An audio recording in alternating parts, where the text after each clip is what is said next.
Guys, welcome back to our NTT exam channel.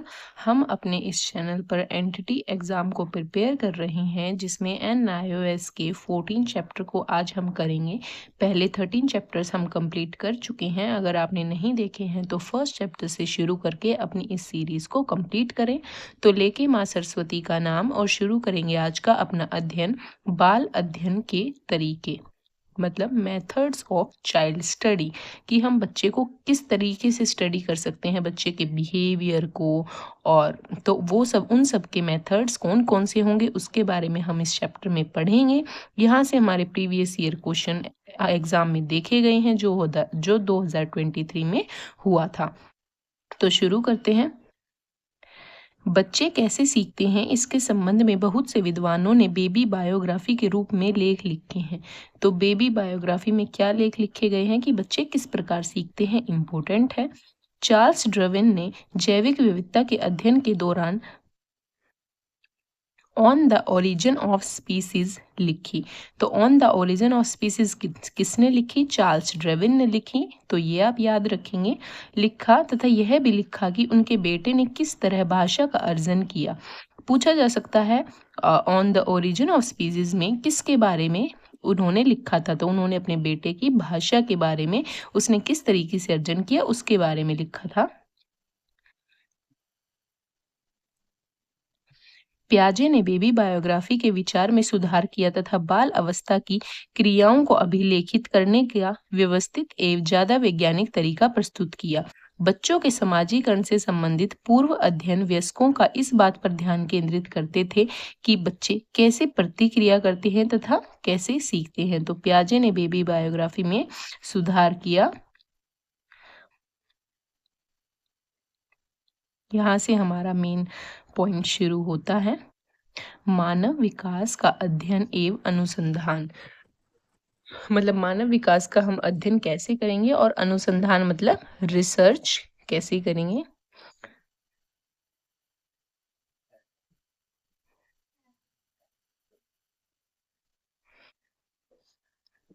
बाल अध्ययन एवं अनुसंधान हमें उनके व्यवहार, प्रतिक्रिया की प्रकृति तथा उनके सीखने के तरीके एवं वे प्रश्न क्यों पूछते हैं इत्यादि को समझने में सहायता करते हैं। बाल अध्ययन मतलब बच्चों की हम स्टडी करते हैं और अनुसंधान रिसर्च करते हैं, तो उसमें हमें क्या पता चलता है कि बच्चे किस तरीके से सीखते हैं और कैसा व्यवहार क्यों करते हैं। अगर वे प्रश्न पूछते हैं तो वो किस तरीके के प्रश्न पूछते हैं। तो ये सभी हम बाल अध्ययन और रिसर्च में पढ़ते हैं। हमारा यह विश्वास हो सकता है कि बच्चे एक विशिष्ट तरीके से व्यवहार करते हैं, परंतु विभिन्न परिस्थितियों में उनके साथ हमारी बातचीत में हमें यह जानकर आश्चर्य होता है कि उनकी सोच उनसे बहुत अलग है। जैसे हमने सोचा था, बच्चे का कौशल अर्जन उनके विशिष्ट सामाजिक समूह से भिन्न होता है। तो इससे पता चलता है कि कई बार हम सोचते कुछ हैं और बच्चे का व्यवहार विभिन्न परिस्थितियों में डिफरेंट मिलता है। तो ये सभी हम अपनी रिसर्च से पता कर सकते हैं कि ऐसा क्यों हो रहा है। किसी भी निष्कर्ष पर पहुंचने के लिए एकत्रित तथ्यों को वर्गीकृत एवं विश्लेषित किया जाना चाहिए, मतलब उसको एनालाइज किया जाना चाहिए, तोड़कर देखा जाना चाहिए। जांच की यह प्रक्रिया तथा तथ्यों एवं आंकड़ों के निकाय से निष्कर्ष निकालना अनुसंधान प्रक्रिया का एक हिस्सा है। ये आंकड़े एकत्रित करने की विविध तकनीकों के साथ कई प्रकार के हो सकते हैं, जिन्हें मानव व्यवहार का अध्ययन करने की तकनीक कहा जाता है। मतलब हम बहुत अलग अलग तरीकों से बच्चों के व्यवहार को देखकर फिर उसका एनालाइज करके और निष्कर्ष पर पहुंच सकते हैं। और इसके बहुत सारे तरीके हैं जिनके बारे में हम नीचे पढ़ेंगे, किन किन तरीकों से हम रिसर्च कर सकते हैं। तो हमारा नेक्स्ट टॉपिक है शोध अभिकल्प के प्रकार।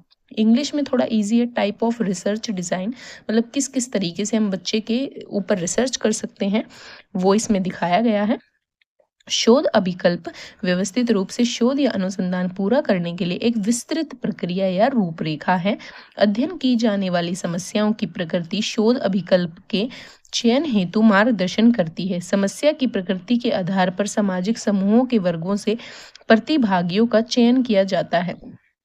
मतलब इसमें मेनली यही बताया गया है कि रिसर्च करने के बहुत सारे टाइप्स हैं, तो हमें उसमें बहुत सारे मतलब जिस प्रकार की समस्या है उस तरीके से हम अपनी रिसर्च को कर सकते हैं। ये तरीके आयु उपयुक्त हों तथा मुद्रित सामग्री पर ज़्यादा निर्भर ना हों। मतलब आयु उपयुक्त होने चाहिए और मतलब मुद्रित सामग्री पर ज़्यादा ना हो। ये कुछ खास इम्पोर्टेंट नहीं है। इम्पोर्टेंट हमारा यहाँ से शुरू होगा कि कौन-कौन से टाइप है। पहला है हमारा क्रॉस सेक्शनल रिसर्च, ये मैंने इंग्लिश में लिख दिया है। यह समूह से एक विशेष समय पर अलग-अलग आयु के लोगों से आंकड़े एकत्रित करने का तरीका है। यह समूह सामाजिक आर्थिक स्थिति एवं शैक्षिक पृष्ठभूमि आदि जैसे गुणों में मेल खाने वाला होना चाहिए। यह शोध पूर्ण होने वाला शोध है क्योंकि इसमें एक ही समय में आंकड़े एकत्रित किए जाते हैं। अब मैं आपको मतलब शॉर्ट में बता देती हूँ। जब एक ही समय पर मतलब डाटा एकत्रित किया जाता है और क्विक रिसर्च होती है। अब इसमें अलग-अलग एज ग्रुप के बच्चे हो सकते हैं, पर जो रिसर्च होगी वो एक फिक्स टाइम पर होगी। टाइम कैसा होता है इसमें फिक्स होता है, एक निश्चित समय पर हो सकता है और मतलब यहाँ पे लिखा था सामाजिक आर्थिक स्थिति एवं शैक्षणिक पृष्ठभूमि आदि जैसे गुणों में मेल खाने वाला होना चाहिए। मतलब सोशियो इकोनॉमिक स्टेटस और एजुकेशनल बैकग्राउंड उन सभी का कुछ ना कुछ सिमिलर होना चाहिए। तो मेन इस पॉइंट में क्या है कि हमारा क्रॉस सेक्शनल रिसर्च जो है उसमें एक ही समय पर विभिन्न आयु समूह के ग्रुप्स को हम स्टडी करते हैं। नेक्स्ट लॉन्गिट्यूडनल रिसर्च अनुदैर्ध्य अनुसंधान। यह एक निश्चित अवधि में समय के विभिन्न अंतरालों पर, देखो यहाँ पे वेरिएशन है। जो हमारा क्रॉस सेक्शनल था वो एक समय पर था, बट लॉन्गिट्यूडनल विभिन्न समय के विभिन्न अंतरालों पर 5 साल में, 10 साल में, 15 साल में पर लोगों के एक समूह से सूचना एकत्रित करने वाला अनुसंधान मुद्दे का एक अध्ययन है जिसमें सेम अंतराल होगा और एक ही ग्रुप का स्टडी किया जाएगा ओवर द टाइम पीरियड। चयन की गई समस्या के अध्ययन हेतु समय के साथ नमूनों का अनुसरण किया जाता है तथा अलग-अलग समय पर प्रतिभागियों के एक से समूह से आंकड़ों को एकत्रित किया जाता है। यद्यपि इसके द्वारा समृद्ध एवं उपयोगी जानकारी शामिल होती है, तथापि ऐसे अनुसंधान महंगे होते हैं तथा इन्हें करना मुश्किल होता है। ये महंगे और इन्हें करना मुश्किल इसलिए होता है क्योंकि ये जैसे 5 साल में हुआ, फिर 10 साल में, फिर 15 साल में, तो लॉन्ग पीरियड टाइम हो गया और एक ही समूह का चयन करना हमें, तो मतलब थोड़े ये महंगे हो जाते हैं। ये दोनों हो गए। अब हमारा केस स्टडी थोड़ा इजी है। ये किसी व्यक्ति, समूह या संस्थान का एक गहन अध्ययन है। मतलब किसी का भी हो सकता है, व्यक्ति का कर सकते हैं, पूरे समूह का या किसी भी संस्थान का। इस प्रकार का अध्ययन कई तकनीकों का उपयोग करके किया जाता है। व्यक्तिगत अध्ययन उपागम में मानवीकृत एवं अन्य दोनों ही प्रकार की तकनीकों का उपयोग किया जा सकता है। मतलब इसमें हम स्टैंडर्ड और अदर टेक्निक्स का भी यूज कर सकते हैं। एक्सपेरिमेंटल डिजाइन,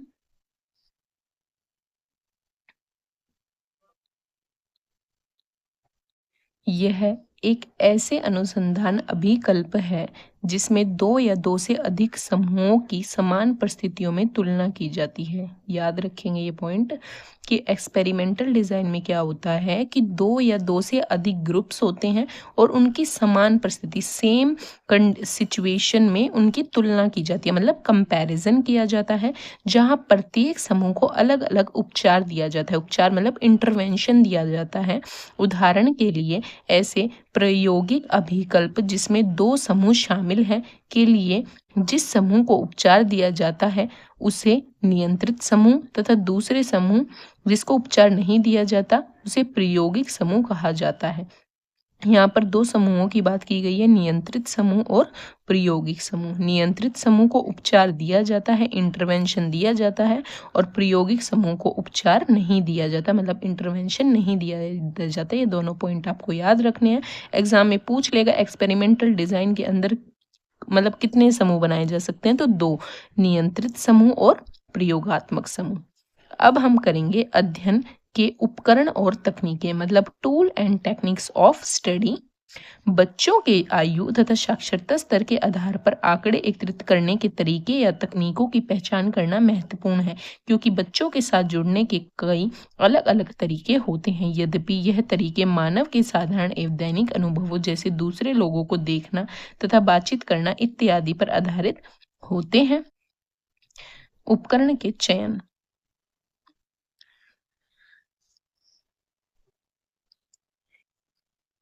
एक बार मूल अभिकल्प तय होने के पश्चात अगला कदम इसके लिए आंकड़ों के संग्रहण हेतु विधि की पहचान करना है। इन विधियों का चयन आयु, शैक्षिक अनुभव तथा समस्या की प्रकृति के अध्ययन को रखकर किया जाता है। उदाहरण के लिए शिशु अध्ययन अवलोकन पर अधिक निर्भर करेगा।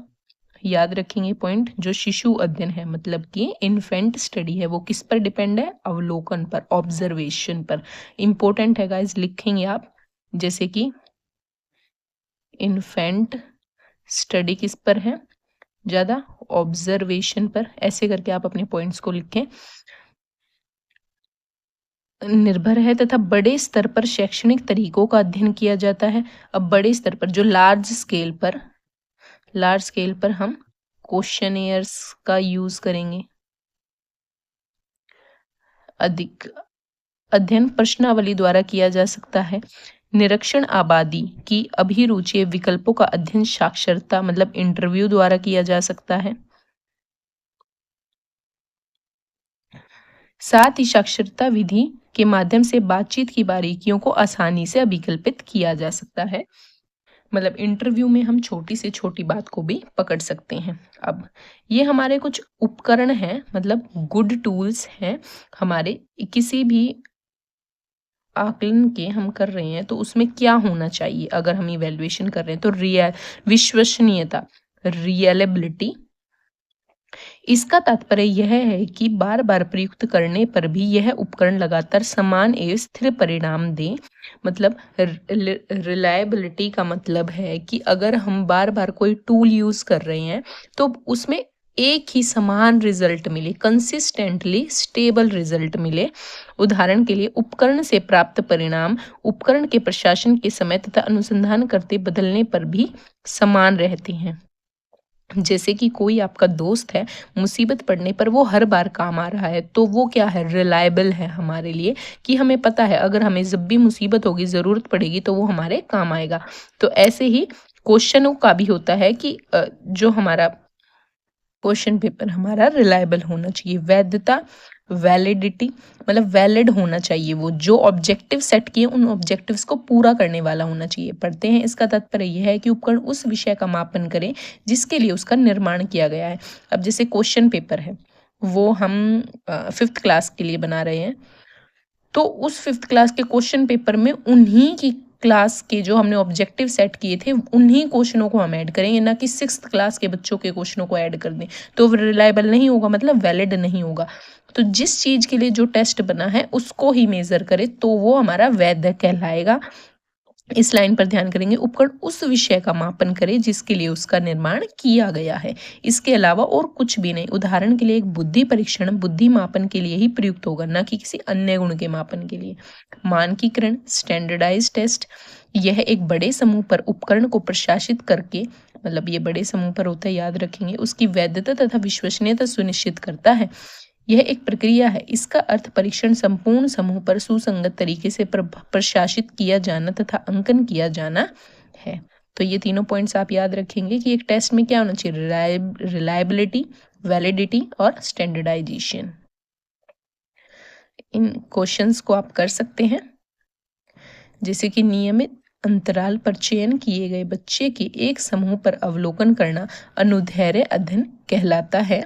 जो हमारी लॉन्गिट्यूडनल स्टडी थी वो एक नियमित मतलब निश्चित अंतराल पर ही बच्चों के ग्रुप की स्टडी करती थी, जैसे कि 5 साल में, 10 साल में, 15 साल में, मतलब कॉन्टिन्यूस। तो ये हमारा क्या कहलाएगा? सत्य कहलाएगा। बच्चे किसी शोध अध्ययन का हिस्सा नहीं हो सकते क्योंकि उन्हें अभी बड़े होना है। गलत, हम छोटे बच्चों पर ही केस स्टडी करते हैं, लॉन्गिट्यूडनल स्टडी करते हैं।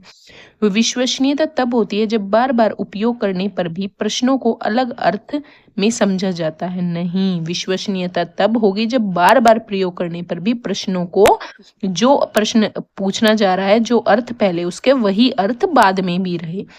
तो ये हमारा गलत होगा, गलत। वैधता मतलब वैलिडिटी, जब उपकरण वही मापता है जिसके लिए उसे मापन करना है। करेक्ट। मानकीकृत परीक्षण उनके मूल्य तथा मान की सुनिश्चितता के लिए बड़े समूह पर मनाया जाता है। बिल्कुल करेक्ट है, हमने पढ़ा था। अब हम ऑब्जर्वेशन के बारे में पढ़ेंगे कि हमारा ऑब्जर्वेशन क्या है। अवलोकन बाल्य अवस्था के दौरान होने वाला परिवर्तन तथा व्यवहार में होने वाले परिवर्तनों एवं पैटर्नों को समझने की एक विधि है कि बच्चे में लगातार क्या बदलाव हो रही है, किस स्तर तक उसकी डेवलपमेंट हो रहा है, तो उसका अवलोकन हम करते हैं। यह छोटे बच्चों के अध्ययन हेतु एक उपयोगी तकनीक है तथा अन्य तकनीकों में भी बहुत सहायक है। यह अवलोकन किए जाने वाले व्यक्ति की गतिविधियों का व्यवस्थित निरीक्षण करता है। अब ये हमारे अवलोकन के टाइप हैं। अवलोकनों में बेहतर परिणाम की प्राप्ति हेतु योजना बनाना बहुत ही महत्वपूर्ण है। अवलोकन तथा अभिलेखन की विधियों के कुछ उदाहरण इस प्रकार दिए गए हैं। अब हम बच्चे का अवलोकन किस तरीके से करेंगे उसके ये टाइप्स हैं। यहाँ से क्वेश्चन प्रीवियस ईयर में देखा गया था, तो ये चारों टाइप्स हमारे इंपॉर्टेंट हैं। पहला है हमारा टाइम सैंपलिंग, काल परिदृश्य चयन। काल परिदृश्य चयन कम तथा समान समय अंतराल में बच्चों के व्यवहार का अवलोकन तथा अभिलेखन करता है, कम समय और समान समय में। उदाहरण के लिए 15 मिनट बाद अध्ययन के अंतर्गत निर्धारित व्यवहार का अवलोकन करना तथा उसे लिखना। मतलब हर 15 मिनट में आप बच्चे के व्यवहार का अवलोकन कर रहे हैं और ये कम समय और थोड़े समय के लिए होता है। इवेंट सैंपलिंग, यह बच्चे के किसी विशिष्ट व्यवहार मतलब स्पेसिफिक बिहेवियर, इंपॉर्टेंट है, याद रखना है पॉइंट, जैसे भाषा या क्रोध करने को अवलोकित करने के तथा लिखने के लिए उपयोग किया जाता है। मतलब इसमें कोई स्पेसिफिक बिहेवियर को हम, जैसे भाषा से रिलेटेड, एग्रेशन से रिलेटेड, से केवल उन बातों को हम ऑब्जर्व करते हैं। चेकलिस्ट, चेकलिस्ट होती है जैसे जिसमें हम बहुत सारे बॉक्स बने होते हैं, यहाँ पर पॉइंट लिखे होते हैं कि किन किन पॉइंट पर, और यहाँ पे हमें टिक करना होता है ये है, नहीं है तो रॉन्ग, है तो करेक्ट। यह मापदंडों की एक सूची है जिस पर अवलोकन की अवधि को दौरान शिक्षक, माता पिता या निवेशक अवलोकित किए गए व्यवहार या लक्षणों को जांच करता है। एक अवलोकनकर्ता किसी गतिविधि या घटना का अवलोकन कर सकता है और फिर महत्वपूर्ण व्यवहार हुआ या नहीं, अगर हुआ तो ठीक करेगा, नहीं हुआ तो नहीं करेगा, इस आधार पर चेकलिस्ट को पूरा करता है। नमूना विवरण, स्पेसिमेन डिस्क्रिप्शन, नमूना विवरण का उपयोग करते समय अवलोकनकर्ता बच्चे के व्यवहार या अच्छी घटना से संबंधित के विवरण को नोट करता है। अब स्पेसिमेन डिस्क्रिप्शन में क्या होता है कि कोई भी मतलब वो हो रहा है, इवेंट हो रहा है, मान लो फेस्टिवल का एनुअल डे हो रहा है, तो उसमें बच्चे ने अगर कोई डांस परफॉर्मेंस की तो उस स्पेसिफिक बिहेवियर को, कि बच्चे ने कैसे डांस किया, बच्चे का उस टाइम बिहेवियर कैसा था, तो उसको एक मतलब लिखेगा उसकी डायरी में।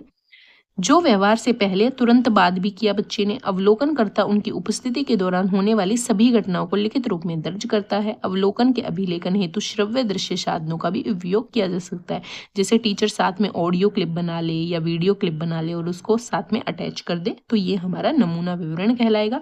तो ये चारों पॉइंट्स आपको याद रखने हैं। टाइम सैंपलिंग में क्या था कि हम हर 15 मिनट में बच्चे का अवलोकन कर रहे थे, कम समय और समान समय के लिए था। इवेंट सैंपलिंग में क्या था, स्पेसिफिक बिहेवियर।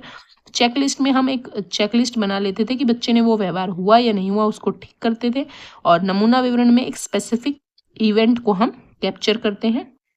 अब अवलोकन दो टाइप का होता है, एक पार्टिसिपेंट और दूसरा नॉन पार्टिसिपेंट ऑब्जर्वेशन, सहभागी और गैर सहभागी अवलोकन। सहभागी अवलोकन तब होता है जब अवलोकनकर्ता बच्चे के साथ उस घटना में शामिल होता है, जैसे कि टीचर क्लासरूम में कोई एक्टिविटी करवा रही है तो बच्चों के साथ टीचर भी इन्वॉल्व है बच्चों को गाइडेंस करने के लिए, तो वो हमारा पार्टिसिपेंट ऑब्जर्वेशन कहलाएगा।